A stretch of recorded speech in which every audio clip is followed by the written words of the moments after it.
베드로전서 5장 보겠습니다. 베드로전서 5장입니다.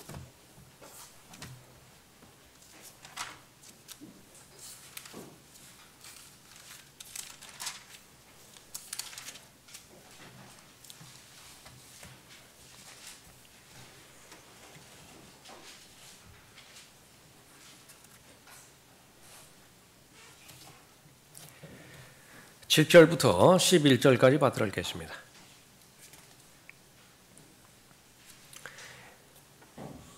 너희의 염려를 다 하나님께 맡기라.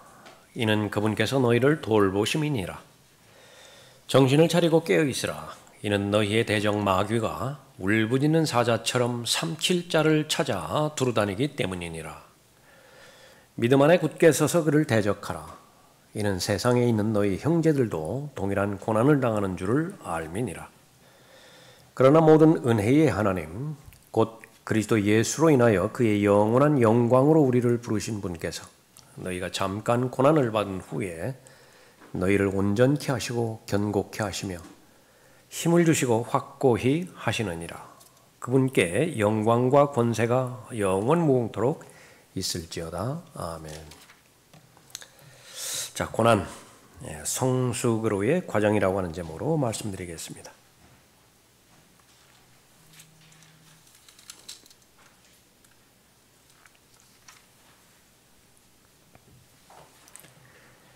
염려가 없는 사람은 없다고 말씀하시는 것으로부터 시작해서 본문이 시작이 되어지죠. 항상 즐겁게만 지내는 사람들, 걱정 하나 없어 보이는 사람들, 겉의 모습일 뿐입니다. 실제로는 그 사람의 내면을 살펴보면 또 하나님의 말씀이 정확하게 판단하는 것처럼 다른 사람이 이해할 수 없는 어려움이 있고 또 견뎌내야 될 그런 고난이 있습니다. 그것이 이제 극에 달하면 스스로 포기하거나 또 자살하기까지 그렇게 무거운 짐을 지고 살아가게 되는 것이죠. 그리스도인이 된 다음에는 오히려 어떤 면에서는 더 가중되어지죠. 왜 그러냐면 경건하게 살고자 결심할 때, 거룩하게 살고자 결심할 때 그 전에는 없었던 마귀의 직접적인 공격이 더해지기 때문에 그렇습니다. 경건하게 살고자 하는 모든 사람들에게 박해가 따를 것이라고 말씀하고 있습니다. 우리가 구원받기 전에는 그냥 이 세상에 적응해서 이 세상을 살아가면 되는데 거듭난 그리스도인의 입장에서는 이제 하나님의 나라에 들어가는 사람이죠. 그 하나님의 나라에 들어가기까지는 많은 환난들이 기다리고 있고 환난들을 통과해야 된다 그렇게 말씀하고 있습니다. 침울해지기 마련이고요. 또 우울해지기 마련입니다. 하나님을 위해서 좋은 결정을 하고 지금까지 잘 걸어왔지만은 이제 열망이 쉽게 식어지기도 하고요. 쉽게 낙심하고 포기 되어지기도 합니다. 권투 시합으로 치자고 한다면 이제 이번 회에는 이제 수건을 던져야 될 그런 그 상태에 직면하기도 합니다. 그런 직면에 다다랐을 때에 본문의 말씀이 아주 적합한 말씀이에요. 너희의 염려를 다 하나님께 맡기라. 이는 그분께서 너희를 돌보심이니라. 그분은 은혜의 하나님으로 계시해 주시었고 은혜의 하나님이라고 하는 것은 우리에게 주시는 분임을 제일 먼저 알게 해 주시는 것이죠. 우리에게 무엇인가를 주시는 것이에요. 이 베드로가 이 베드로전서 5장을 기록하고 있을 때 영광에 동참하게 될 자라 그렇게 말하고 있습니다. 그 자신이 대표로 해서 그렇게 언급하는 것이지만 구원받은 그리스도인은 모두가 다 하나님의 영광에 동참할 자예요. 그런데 이 하나님의 영광, 그것은 바로 그리스도인이 성숙해져가는 과정을 통해서 하나님께서 받으시는 영광인데 그 필수 과정에서 바로 고난이 반드시 포함되어진다라고 하는 사실을 아는 것입니다. 우리의 믿음의 본은 예수 그리스도이시죠. 믿음의 창시자여 완성자이신 예수 그리스도. 그분의 영광이 있고 그분의 고난이 있습니다. 그분은 궁극적으로 가장 높임을 받고 높이 들려 올려 주셨죠. 그 과정은 고난의 과정을 통과해서 그 영광에 이르신 것입니다. 그래서 성령 하나님께서 가르쳐 주시는 것이 바로 그리스도의 고난을 잘 가르쳐 주시고요. 그리스도의 영광에 대해서 잘 가르쳐 주십니다. 고난은 이미 지나갔어요. 다가올 영광. 이것은 이제 만왕의 왕으로 지상에 재림하실 때에 이제 실현이 되어질 것입니다. 성경이 주어진 목적은 그 그리스도의 고난에 대해서 잘 공부하라는 것입니다. 그리스도의 영광에 대해서 잘 공부하라는 것이죠. 그들 안에 계셨던 그리스도의 영이 그리스도의 고난과 다가올 영광을 미리 증거하실 때 그 영이 무엇을 또 어떤 시기를 지시하시는지 탐구하던 것이니라. 여러분 성경 공부하고 있죠. 무엇을 공부해야 되는 것인가? 그리스도의 고난에 대해서 잘 공부를 해야 됩니다. 그 그리스도의 고난이 나와 어떤 관계에 있는 것인가? 그 연결고리를 반드시 찾아내야 되죠. 나에게 적용을 시켜야 됩니다. 무엇을 또 공부해야 되죠? 그리스도의 영광에 대해서도 잘 공부를 해야 돼요. 탐구해야 됩니다. 아주 서치라이트로 그 가장 강력한 빛으로 비추어야 되는 거죠. 그렇게 되어지면 이제 조명해 주시는 것입니다. 그 다가올 영광은 나와 어떤 관계가 있는 것인가? 그것도 잘 연관해서 잘 이렇게 보는 것입니다. 모든 사람을 위하여 고난을 받으셨고요. 고난을 잘 통과하셨는데 온전하게 되셨다라고 말씀하시고 그건 너무 당연한 사실이다. 히브리서 2장에서 그렇게 말씀하고 있습니다. 그것은 그 뒤를 따라올 바로 그리스도인들에게 적용되게 하기 위한 것인데 바로 어떠한 고난에 처해 있다 하더라도 어떤 어려움과 역경에 처해 있다 하더라도 이미 그 과정을 통과하신 분이 우리의 주님이시기 때문에 능히 도우실 수 있느니라 우리에게 용기를 주십니다. 이 고난, 예수 그리스도께서 받으실 영광에 포함되어지는 과정이라고 한다면 피할 수 없는 과정입니다. 고난이라고 하는 것은. 십자가 없는 영광은 있을 수 없지요. 마귀는 계속해서 십자가를 생략하고 영광을 받으라는 것입니다. 예수님을 시험할 때도 그 과정이 제일 먼저 제시되었죠. 영광, 모든 나라들을 다 파노라마처럼 다 보여주는 것입니다. 고난의 과정 없이 이걸 다 얻을 수 있다라고 하는 것입니다. 번영 신학이에요. 은사주의 신학입니다. 만사 형통 신학이에요. 십자가 없이도 가능하다라고 하는 것인데 그런 것은 성경의 원리에 없는 것입니다. 예수 그리스도는 죄가 없는 하나님의 아들이지요. 죄가 없는 하나님의 아들이면서도 불구하고 배워야 되는 일들이 있었습니다. 무엇을 배워야 되느냐? 순종을 배워야 됐어요. 그런데 그 순종을 배우게 하는 그 일은 고난받는 일들이라 말씀하십니다. 예수 그리스도에서 고난받는 일들을 통해서 아버지께 순종하는 법을 배우셔야 됐고 그 모든 과정을 통해서 온전하게 되셨어요. 그 목적은 뭐냐면 이제 자기에게 순종하는 자들이 있을 거예요. 예수 그리스도께 순종하는 자들, 영원한 본이 되시는 것입니다. 그래서 예수 그리스도의 고난에 참여한 사람들 모두가 다 한결같이 예수 그리스도의 영광에 포함되어지는 것입니다. 하나님께서는 직접적으로 하나님의 자녀가 고난받는 것을 허락하십니다. 허용하세요. 이건 좀 약한 표현입니다. 하나님께서 계획을 세워놓으신 것이 있습니다. 예수 그리스도를 이 땅에 보내주시고자 하는 그런 계획은요. 세상의 기초가 놓이기 이전에 이미 수립된 계획이에요.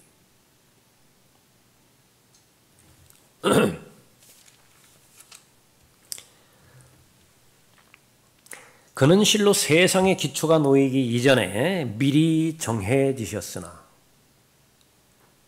너희를 위하여 이 마지막 때에 나타나셨으며 예수 그리스도께서 하나님의 어린 양으로 이 땅에 오실 것은 세상의 기초가 놓이기 이전에 미리 정해지셨습니다. 아담이 창조되기도 전에 아담이 범죄할 사실을 하나님께서는 미리 아신 거예요. 아담으로부터 태어나는 모든 사람들의 죄 문제를 해결하기로 하나님께서 정하셨는데 그때는 세상의 기초가 놓여지기 전이에요. 어디까지 정해지신 것이냐?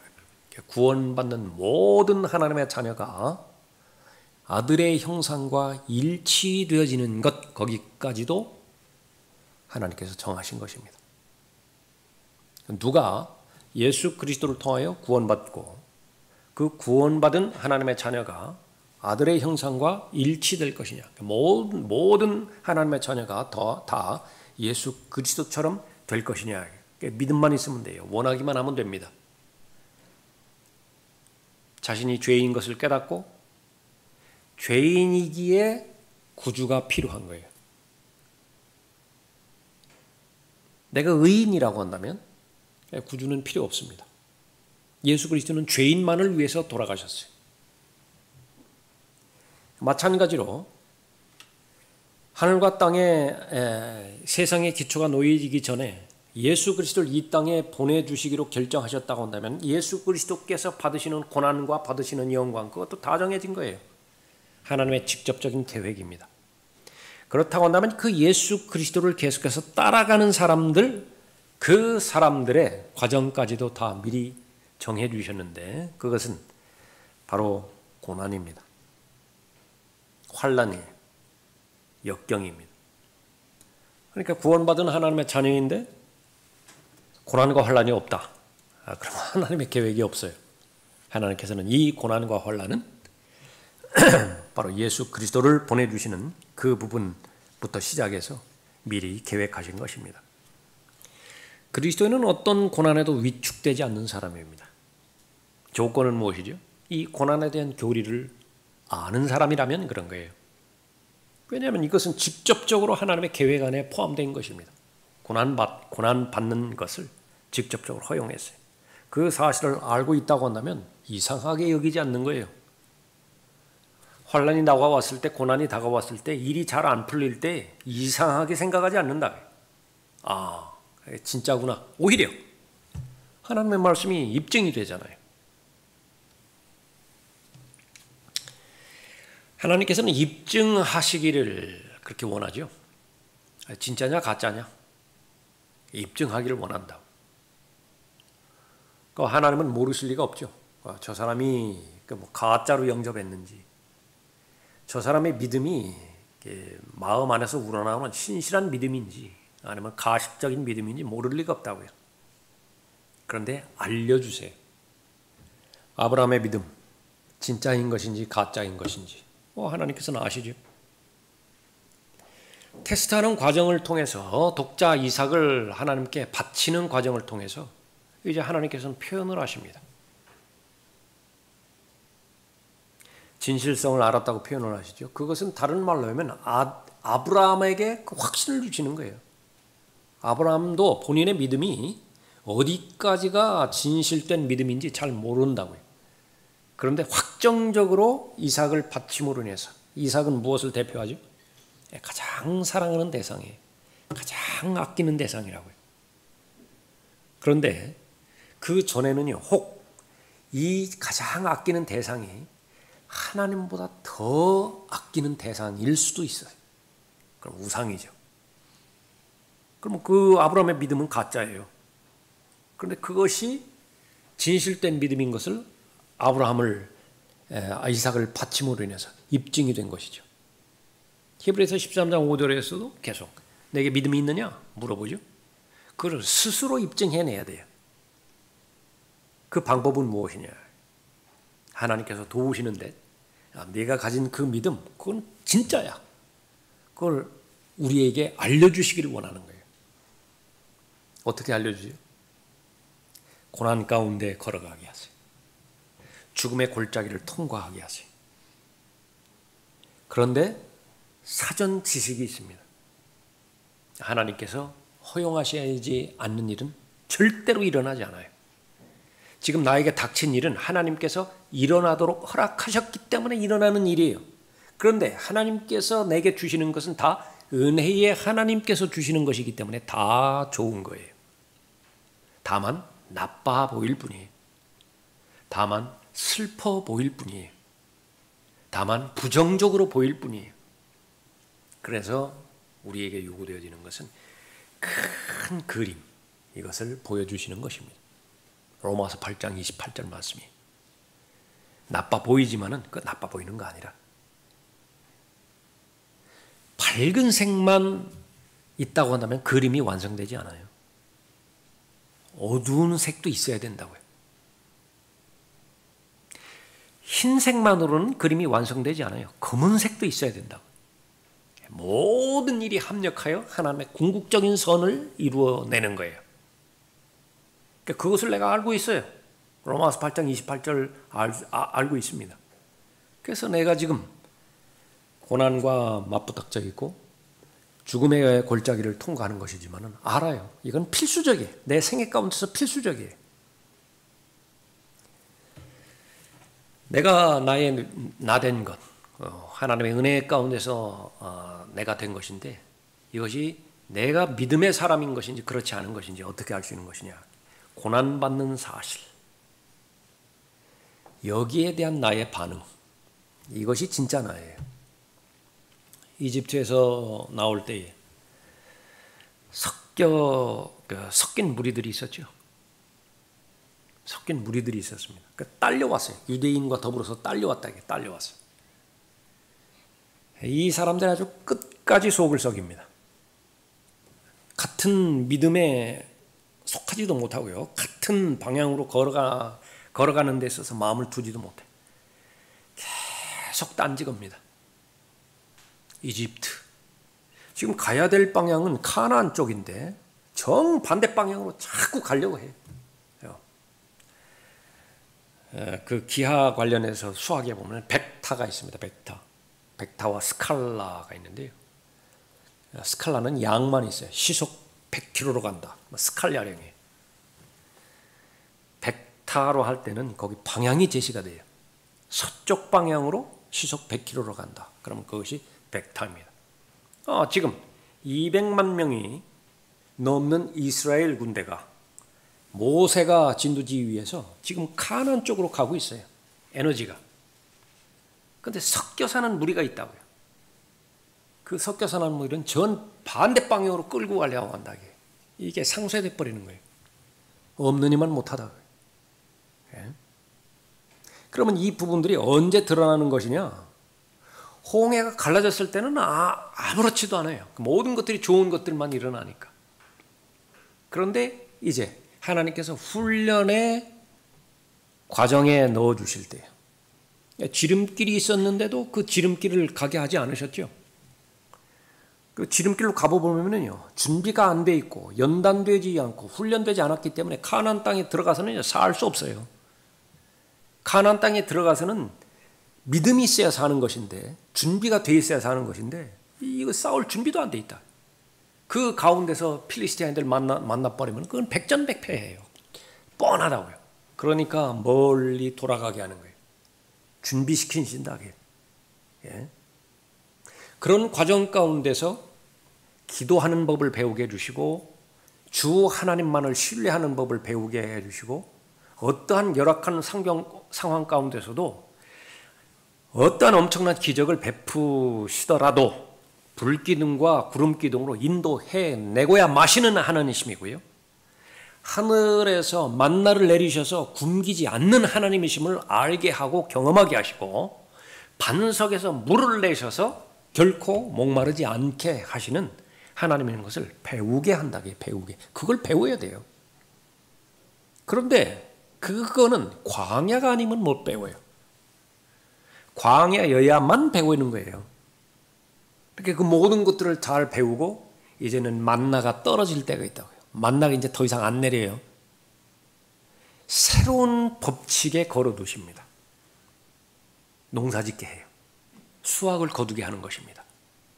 그러면 차츰차츰 이것이 단계가 올라가는 거예요. 믿음이 형성되어지는 것인데 이 고난의 과정 가운데서 즉각적으로 감정적으로 반응해버린다.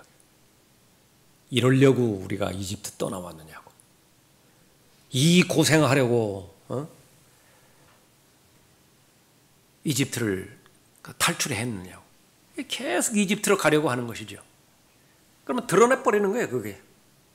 진짜 믿음이 누구이고 가짜 믿음이 누구인지 드러내버린다. 계속 그 과정이죠. 그러니까 하나님의 과정은 계속 추려내는 거예요. 그거를. 시간이 지나서 이제는 가나안 바로 이 카데스 바네아까지 그렇게 왔었죠. 정탐꾼을 보냈다고요. 그 똑같은 상황인데 어떻게 반응하는 것이냐? 진짜 믿음이냐 가짜 믿음이냐 그것을 가려내려고 하는 거예요. 다수가 진리를 옹호했던 적은 없어요. 수는 의미가 없어요. 그 믿을 만한 대상이 아니에요. 10대 2로 나누어지죠. 2명은 믿음의 선한 보고를 합니다. 10명은요. 악한 보고를 해요. 그런데 그 악한 보고의 근거는 뭐냐면 모두가 다 설득이 되어지는 내용이에요. 다만 관점 차이입니다. 인간의 관점에서 보면 10명의 그 보고자들의 보고가 100% 맞아요. 그렇게 따라야 된다고요. 2명의 보고는 하나님의 관점입니다. 하나님의 관점에서 바라보는 것이냐, 인간의 관점에서 바라보는 것이냐. 그렇다고 한다면 나는 어떤 의견을 따르는 사람이냐, 고난이 결정해 줍니다. 그러니까 고난받는 사실로 인해서 내가 신실한 하나님의 청지기로서의 일꾼이냐, 그렇지 않은 것이냐, 그것이 드러나는 것입니다. 오히려 모든 일에서 우리 스스로가 하나님의 일꾼들임을 입증하기를, 자, 하나님의 일꾼들을 입증하는데 뭘 가지고 입증을 하는 것이냐? 많은 인내와 환난과 궁핍과 곤란과 매맞음과 갇힘과 소요와 수고와 깨어있음과 금식에서 그리하였으며, 이런 어려움들이 있을 때에 더욱더 하나님을 신뢰하게 하고 더욱더 하나님 한 분만을 바라보게 한다라고 한다면 그 고난은 통과되는 것이라. 그래 조금 어려운 여건 가운데 몰아졌는데 지금까지는 하나님만 바라보고 잘 달려오는 듯 싶더니 거기에 대해서 자기중심적으로 돌아가 버렸다. 그러면 알려는 거예요. 내 믿음은 거기까지라고. 그러니까 여러분들이 일상생활 가운데서 닥칠 때, 할 때 늘 자기 믿음이 어느 부분까지냐. 우리 믿음의 분량이라고 하는 말을 자주 하죠. 믿음의 분량. 나는 내 믿음의 분량은 어떤 부분이냐. 아무도 몰라요. 그런 그 부분들. 본인들이 입증하게 되는데 그 역할을 고난이 입증해 주는 것입니다. 고난의 목적은 무엇이죠? 세워주는 것입니다. 어디까지 세워주는 것이냐? 하나님께서 만족하시는 영광까지 세우는 거예요. 예수 그리스도의 고난, 그것은 하나님께서 예수 그리스도를 높이시는데 사용해 주시는 것입니다. 그렇다고 한다면 하나님의 영광이 이르기 위해서 고난을 허락해 주셨는데 이 고난에 대해서 우리는 어떻게 반응해야 되는 것이냐. 첫 번째로 고난이 올 때 하나님께 나아가야 됩니다. 지금까지도 하나님께 나왔지만은 더욱더 고난이 올 때에 집중해서 몰입해서 하나님께 초점을 맞춰야 되는 것입니다. 더 적극적인 표현을 하자고 한다면 그러자나도 하나님을 봐왔거든요. 근데 지금은 정신 바짝 차리고 바짝 긴장해서 깨어 있어서 하나님을 바라보는 거예요. 7절을 보십시오. 너희의 염려를 다 하나님께 맡기라. 이는 그분께서 너희를 돌보심이니라. 맡기는 법을 하나님께서 가르쳐 주시고자 하는 것이에요. 어려울 때에 하나님께 맡기는 법을 배우기를 원하는 것입니다. 나의 걱정이 있는데 이것을 보내야 돼요. 하나님께 보내야 되는 것입니다. 하나님께 나아가는 방법은 무엇이죠? 말씀에 가까이 다가가는 것이고 그 주어진 말씀을 근거로 해서 하나님 앞에 기도를 요청하는 것이죠. 그래서 실제로 기도를 언제 잘 배울 수 있는 것이냐? 간절한 기도를 통해서 기도를 배우는 거거든요. 언제 간절해지죠? 언제 제일 간절해지나요? 엄마들의 입장에서는 아이의 이마가 펄펄 끓을 때 막 40도까지 막 열이 그렇게 솟구친다. 막 헛소리도 한다. 얼마나 간절해요. 그런데 형편이 나가서 또 일을 해야 돼요. 아이는 병원에 맡겨놓고 나가서 일을 하는데 온통 마음은 다 아이들한테 있죠. 예. 그러니까 집중하는 것입니다. 간절한 기도가 나와요, 그냥. 그러니까 꼭 기도의 형태를 취하지 않았다 하더라도 그 마음의 중심이 아이한테 가 있고 하나님께 의탁할 수밖에 없는 상황이거든요. 그러면 고난은 성공이에요. 하나님께서 주신 고난, 그 문제는 잘 해결하는 것입니다. 너희 가운데 고난받는 자가 있느냐? 왜 없겠어요? 하나님의 목적은 무엇입니까? 거듭나게 해서 하나님의 진리의 말씀으로 잘 양육시키는데 이 진리가 그 사람에게도 진리가 돼야 되죠. 그 사람에게도 진리가 돼야 돼요. 진리는 지식으로부터 시작됩니다. 객관적 사실로 받아들이는 거예요. 그런데 객관적 사실이 나에게 주관적 진리가 되어지는 과정은 반드시 바람이 불어야 돼요. 뿌리가 진리의 뿌리 내리네. 믿음이라고 하는 이 실체가 진리의 뿌리 내리기 위해서는요, 바람이 불지 않으면 어설프하게 실뿌리만 지금 걸쳐 있다고요. 세월이 오래 지나죠? 그러면 속는 거예요. 그냥 뭐 겉에 잎사귀가 많이 나고 나름대로 꽃도 피고 그러니까 제대로 된 것 같다. 조금만 바라보면 뿌리채 뽑혀버린다. 그러나 바람이 세면 셀수록 많이 부딪히면 많이 불수록 그거 뽑히지 않으려고 뿌리는 깊이 더 깊이 내려간다. 이거 보이지 않는 영역이에요. 겉에서 볼 수 없다. 깊이 뿌리 내리게 하는 것이다. 고난이 그 역할을 하는 것입니다. 너희 가운데 고난받는 자가 있느냐? 왜 없어요? 고난이 있어야 진리의 사람이 되는 거예요. 환난에 노출되었을 때에 환난에 올바로 반응하는 그 과정을 통해서 나는 성숙해져 가는 것이라. 그래서 그 사람에게 가고 싶다고요. 여러분 주위에 그 사람한테 가고 싶은 사람이 있습니까? 특히 어려울 때 그 사람 더 만나고 싶다고요. 조언을 듣고 싶기도 하고 함께 좀 기도를 해줬으면 좋겠고요. 그 사람이 넉넉하겠죠. 마음이 넉넉하겠죠. 아주 까탈스럽지 않고. 예.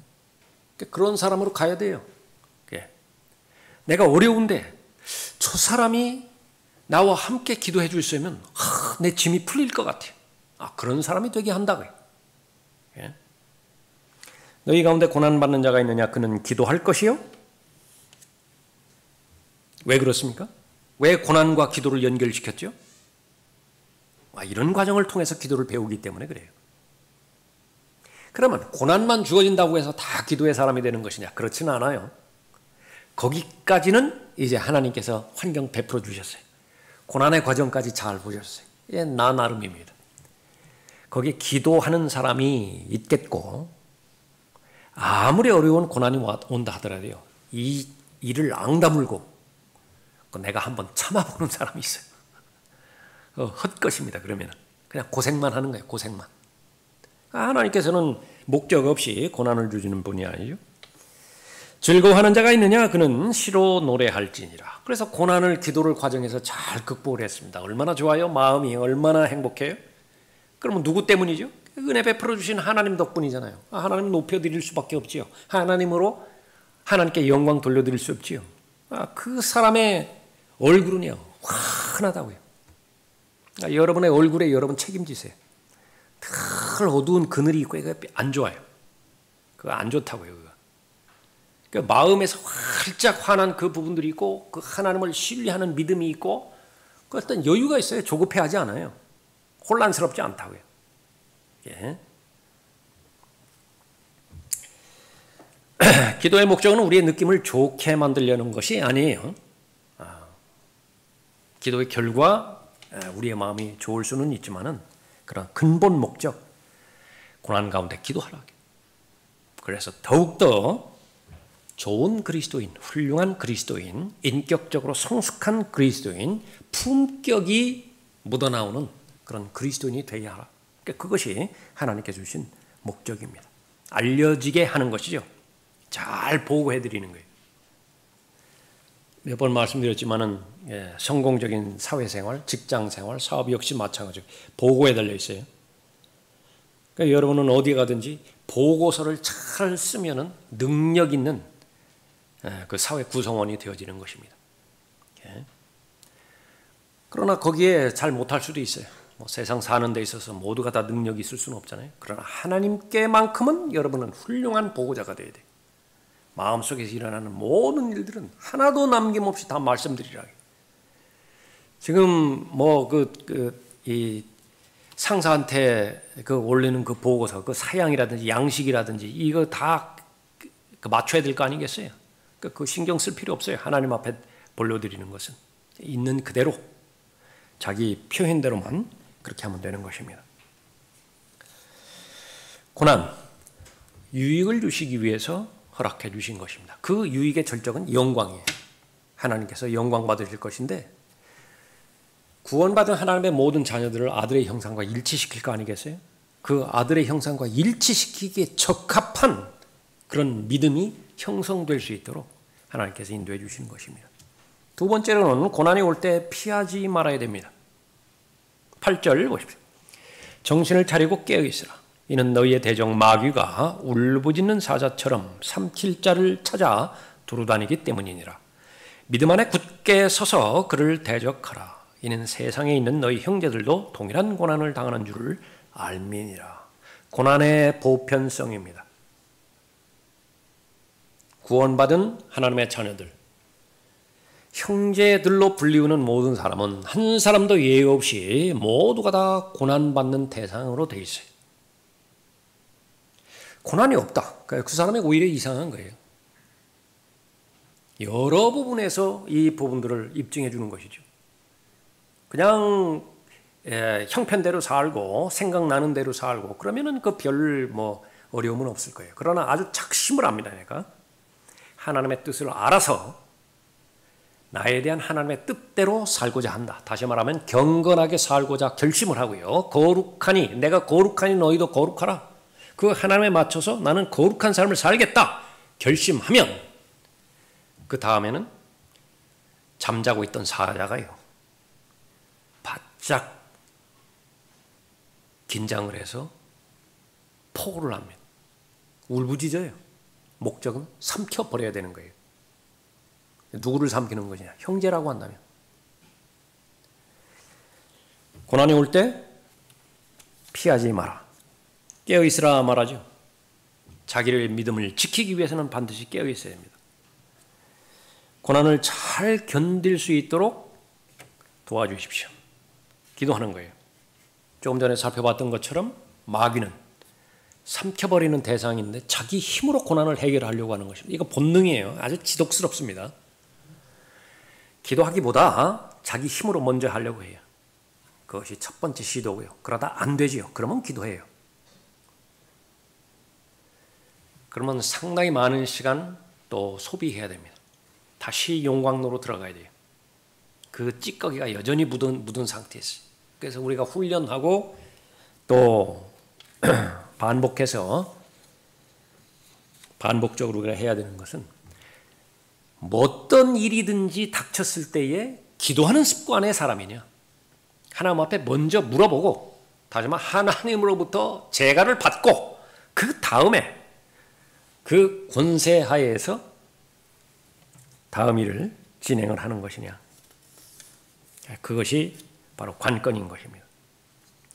이는 세상에 있는 너희 형제들도 동일한 고난을 당한 줄을 알미니라. 나만 독특하게 이런 고난을 당하고 있다. 그런 것은 없습니다. 하나님께서는 분명하게 말씀하셨죠. 감당하지 못할 시험, 그것은 애당초 없어요. 하나님의 신실하심을 두고 그것은 보장해 주는 것입니다. 고린도전서 10장 13절에서 시험을 당할 때에 피할 길을 마련하시든지 아니면은 극복할 힘을 마련하시든지. 오늘 본문 말씀에 보면 적극적으로 대적하라고 그랬죠. 그러나 여기에 또 한계가 있어요. 성령 하나님을 배제시키고 예수 그리스도를 배제시키고 내 능력으로 대적하려고 한다. 그러면 한두 번은 성공하는 듯 보이지만은 결국 끝이 중요하니까 끝에 웃어야 될 거 아니겠어요? 다 패배해버리는 것입니다. 예수 그리스도를 앞세워야 돼요. 성령을 앞세워야 됩니다. 말씀과 기도 가운데서 불붙은 화살은요, 무수히 수도 없이 날아오게 되어 있어요. 들림바라 올라갈 그때까지 그것이 불붙은 화살이 날아오지 않으리라고 그렇게 기대하는 것은 무지의 소치예요. 그런 삶은 없어요. 대신에 거기에 방패가 있을 뿐입니다. 믿음의 방패예요. 그 방패를 치워버리고 내가 만든 방패로 그것을 막아보겠다. 그것은 부질없는 짓이죠. 고난이 올 때 유익이 돼야 되는데 그건 피하지 말아야 되고, 하나님의 말씀에 입각해서 하나님의 전신갑옷으로 잘 무장함으로 인해서 하나님의 말씀이 명령하는 대로 그대로 하면 되는 것입니다. 마지막 세 번째, 고난의 목적을 믿을 수 있어야 돼요. 어디를 보나 믿음 없음이 문제가 되는 거죠. 구원받지 못하는 것도 믿음이 없어서 구원받지 못하는 것이고요. 구원받은 후에 죄와의 싸움에서 패배하는 것도 믿음이 없어서 그래요. 어떤 믿음이죠? 특별히 새 사람과 옛 사람이 있다라고 하는 사실을 안 믿어요. 안 믿는다고요. 그러니까 그것만 믿으면 거의 대부분 승리를 해요. 나한테는 새 사람이 있고 나한테는 옛 사람이 있구나. 정확하게 분별해낸다고요. 양날이 달린 칼이라고요. 하나님의 말씀. 그 빛이 내 마음을 쪼인다고요. 쪼였을 때 내 영과 혼, 그 부분들을 정확하게 나눠서요. 그 생각의 의도들까지도 다 드러내버려요. 그에 대한 지식을 가지고서 내가 이제 결정해 나갈 거 아니겠어요? 말씀에 의지하고 말씀의 인도함을 받는 그 상태라고 한다면 백전백승한다고요. 늘 성령께서 주시는 의와 화평과 기쁨으로 넘칠 것이라고요. 성령의 열매를 맺을 것이라고요. 그런데 믿음이 없다고요. 새 사람과 옛 사람에 대해서 그렇게 많이 공부하고 배우고 듣고 내가 실제로 읽고 그렇게 하기도 했는데 정작 문제 딱 닥치면은요, 내가 하나가 돼버려요. 딱 하나. 그 하나는 누구죠? 말할 것도 없이 옛사람이요. 그냥 옛사람으로 돌아가가지고서 그냥 막 혈기 부리고 지금까지 경험에 근거해서 판단 내리고 무슨 기도가 있겠어요. 그런 상황에서. 계속해서 말씀드렸지만은 새 사람과 옛 사람이 1대1로 붙었을 때에 새 사람은 백전백패합니다. 절대로 이기지 못해요. 새 사람이. 새 사람이 이기는 경우에는 반드시 성령께서 역사할 때, 그때에 새 사람이 승리하는 것이죠. 목적, 믿을 수 있어야 됩니다. 이 고난이 닥쳤을 때에, 이 고난을 잘 통과했을 때에 하나님의 그 원대한 목적이 있다고요. 각 고난마다 다 구체적인 양상은 다 다르겠지만은 결국은 결론에 이르는 것은 똑같아요. 그것은 은혜의 하나님의 은혜를 통해서 믿음이 견고해지는 것입니다. 온전하게 되어지는 것입니다. 그리스도의 충만하심의 장성을 분량하기까지 이르는 것이, 그걸 믿을 수 있어야 됩니다. 10절 보십시오. 그러나 모든 은혜의 하나님은 곧 그리스도 예수로 인하여 그의 영원한 영광으로 우리를 부르신 분께서, 아멘이라고요. 그러니까 여기까지 이미 하나님께서는 다 해결해 놓으셨어요. 구원 받았다라고 한다면 아들의 형상과 일치시키게 할 하나님의 목적이 이미 이루어졌어요. 영화롭게 되었다고요. 이미 과거 시대로 끝났어요. 로마서 8장에서. 그러면은 그 영원한 영광, 그 부분을 향해서 하나님께서 이루시고자 하는, 계속해서 이루어가는 구원, 그것이 우리의 당면 과제죠. 이루어지는 과정은 무엇을 통해서 이루어지는 것이냐? 고난 없이는 이루어지지 않아요. 갈등 없이는 이루어지지 않아요. 아주 극심한 갈등 가운데서 내 육신적인 요소를 접고 자기를 부인하고 믿음의 눈으로 바라봤을 때에 하나님의 말씀, 하나님의 결론, 그것을 내가 의지적으로 초이스, 선택하는 것이에요. 거기에는 감정이 따를 수도 있고 감정이 따르지 않을 수도 있어요. 그건 상관없어요. 우리의 감정이 믿음의 대상이 아니라고요. 올바른 생각이 입각해서 건전한 교리로 인도함을 받았을 때에 무엇을 결정해야 되는 것인지 성령 하나님께서 가르쳐 주시죠. 말씀에 지지해 주잖아요. 말씀이 지지해 주잖아요. 그걸 믿을 수 있으면 되는 거예요. 다시 보십시오. 10절에 그러나 모든 은혜의 하나님 곧 그리스도 예수로 인하여 그의 영원한 영광으로 우리를 부르신 분께서 너희가 잠깐 고난을 받은 후에 믿음이 필요합니다. 고난 하나님 보시기에 잠깐이에요. 그럼 하나님께서 바라보시는 그 결론이 맞죠? 잠깐이에요. 잠깐. 내 쪽에서 보면 이게 언제 끝나요? 이게 이 고통과 고난 어려움이 언제 끝나요 도대체? 하나님께서는 잠깐 끝난대요. 믿어드려야 됩니다. 믿어드려야 돼요. 언제 알죠? 차 통과했을 때 뒤를 돌아봤을 때요. 아닌 게 아니라 잠깐이었어요. 잠깐. 우리가 들림받아 올라갔죠. 그 고통이 70년 동안 지속되었다고 한번 생각해 보십시다. 일생 동안 지속된 고난이었다. 예를 들면 바울과 같은 경우 그렇지 않았겠어요? 죽을 때까지 그 질병을 가지고 가야 되니까. 그러나 들림받아 올라가 그때 쓸 때에 바로 지나온 지상의 삶을 바라봤을 때 하나님 말씀이 맞아요. 잠깐이라고요. 잠깐. 1000년과 하루라고 그러잖아요. 1000년과 하루. 여기에 믿음이 필요하다고 한다면 이 잠깐 고난을 받은 후에 이것은 여러분에게 현실이 될 것입니다. 자, 그 다음에 결과가 뭐지? 너희를 온전케 하시고 견고케 하시며 힘을 주시고 확고히 하시느니라. 모든 부모의 바람입니다. 아이를 낳아서 잘 키워가지고요. 배우게 할 거 잘 배우게 하고 독립시켜야 되잖아요. 독립한 뒤에도 자꾸 부모에게 손 벌리면 어떻게 돼요? 독립한 뒤에도 자꾸 다른 사람들로부터 지적당하면 어떻게 돼요? 어찌 그 모양이냐고. 부모 마음이 어떻겠어요?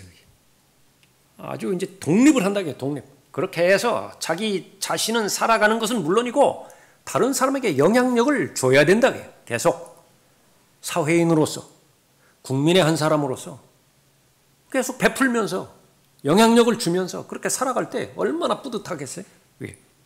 그러지 못할 수도 있어요. 우리가 살아가는 세상에서는. 그러지 못할 수도 있어요. 그러나 하나님의 나라에서는 반드시 그렇게 돼야 돼요. 왜 그렇죠? 우리가 살아가는 이 나라의 구조에 대해서 불평할 수도 있어요. 그러나 하나님의 나라의 구조에 대해서는 불평할 사람 없다고요. 하나님의 나라의 주체는 바로 하나님 자신이에요. 그분은 완벽하신 분이고 전지한 분이시고 거룩하신 분이세요. 온전하신 분이세요. 그렇기 때문에 그분의 계획은 차질이 없고 그분이 수행하는 모든 과정에서는 어떠한 실수도 용납되지 않아요. 내 생애 가운데서 잘된 일이라고 한다면 그것은 하나부터 열까지 하나님 때문에 잘된 거예요. 내 생애 가운데서 잘못되었다고 한다면 그것은 하나부터 열까지 내가 잘못해서 잘못된 거예요. 불순종해서 의심해서 믿어들이지 못함으로 인해서. 거기에는 어떤 변명도 할 수가 없습니다. 그러나 우리에게 약속이 주어졌죠. 우리를 궁극적으로 어떻게 만드신다고요? 온전하게 하시고 견고케 하시며 힘을 주시고 확고히 하시느니라. 예수 그리스도를 잘 배워가게 하는 것입니다. 예수 그리스도의 충만하심에 장성한 분량에까지 이르게 하시는 것이죠. 그 결과 하나님께서는 영광 받으십니다. 11절에 그분께 영광과 권세가 영원 무궁토록 있을지어다. 아멘. 우리 모두의 고백입니다. 무엇 때문에 살지요? 하나님께 영광 돌리려고. 여기는 이견이 없어요. 무엇 때문에 먹고 무엇 때문에 마시죠? 하나님께 영광 돌리기 위해서. 여기도 이 답에도 이견이 없어요. 총론입니다. 그러나 강론으로 들어가는 사람은 극히 드물어요. 이제 강론으로 들어가야 될 거 아니에요. 들어가서 궁극적으로 하나님의 영광이 이르기 위해서는 바로 이 고난. 어떻게 해석할 것이냐. 어떻게 적용할 것이냐. 어떻게 이 고난을 믿을 것이냐. 고난에 대한 교리를. 그것이 바로 성경을 공부하는 목적입니다. 여러분들은 얼마나 많이 부지런히 성경을 잘 공부하고 있어요? 많이 공부하십시오. 진리의 지식이 이르는 것은 하나님의 직접적인 뜻입니다. 그러나 조건이 있어요. 5층 올라가는 그 건물이 6층 올라가기 위해서는요. 5층보다 기초가 더 견고해야 돼요. 기초는 안 보여요. 5층, 6층 눈에 보이죠? 반석 위에 지은 집과 모래 위에 지은 집. 여러분들은 성경을 알아가면 알아갈수록 더욱더 어디에 더 하나님께서 더 관심 있게 보시는 것인가, 그것을 명심하시고 실제로는 하루하루 이것이 하나님의 말씀과 하나님의 은혜에 잘 적용이 되어야 되는 것인데, 현재 여러분이 닥친 고난, 어려움, 여건, 이 부분 또 하나님께서는 거기에는 분명한 목적이 있고, 그것은 여러분을 영광스럽게 해줄 목적으로, 여러분을 온전한 사람으로, 견고한 사람으로, 흔들리지 않는 믿음의 사람으로 성장하기 위한 목적인데요. 그건 이제 여러분의 반응입니다. 우리 모두는 하나님의 영광을 위해서 살아가야 됩니다. 그러기 위해서는 고난을 잘 배워야 되죠. 고난의 의미를 배워야 되고, 과정을 잘 통과해야 되고, 또 통과했을 때에 하나님께서는 얼마만큼 영광을 받으실 것인가, 그것을 믿고 어떠한 고난이라 하더라도 다시 한번 결론 내리는 것은 감당하지 못할 고난은 없습니다. 아무리 나빠 보이는 고난이라 하더라도 나쁜 거 아니에요. 나빠 보일 뿐입니다. 실제로는 좋은 것이지요. 하나님께서는 은혜의 하나님이기 때문에 좋은 것만 주시는 하나님이십니다. 여러분 개인적으로 기도하실 때에 여러분의 고난이 고난 중에 있다고 한다면 진실된 마음으로 하나님 앞에 간구하시고요, 그 도움을 요청하는 여러분이 되시기 바랍니다.